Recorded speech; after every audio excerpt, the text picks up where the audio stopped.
Hey guys, so one thing I really love is asking my clients the difficult questions, because essentially if you're signing up to work with me, you should probably be prepared to do some work, and by work I mean that internal work.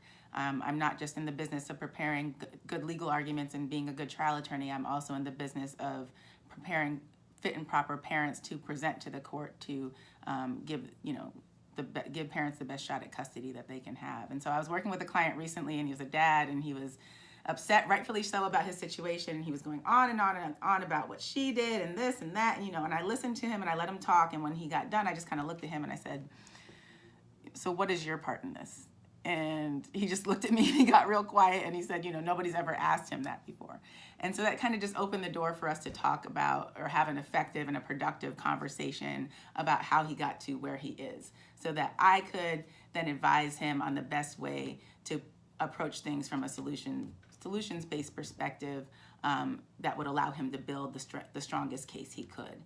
And it's really asking those tough questions amidst conflict that gets you somewhere. So just the same way it gets me somewhere with my clients, it gets me somewhere when I'm willing to ask myself those difficult questions during times of conflict. And it's beyond that, right? So what do I mean by my part in this? So looking at whether it's my part, your part, his part, her part, looking at motivations, looking at the way things are presented, just looking at how you got to the situation you're in and being honest with yourself, being willing to be honest with yourself about how you may have contributed. Not going overboard and chastising yourself, but just asking yourself, what was my part in this?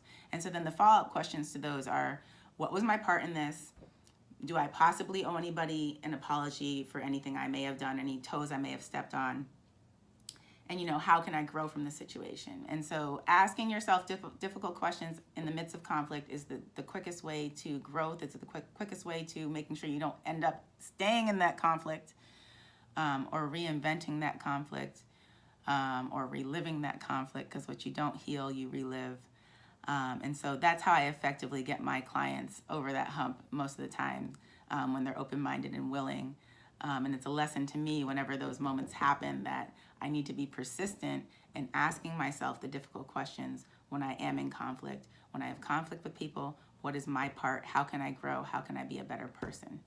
And with that, I can be a better attorney. And with that, I can make videos like this. And that's a beautiful thing. So S.A. Stevenson Law Offices, SAS Fit Practice, Office Without Walls, Wills on Wheels. We are doing it. We're talking wellness. We're talking happiness. We're talking living a happy and fulfilled life. And thank you for listening.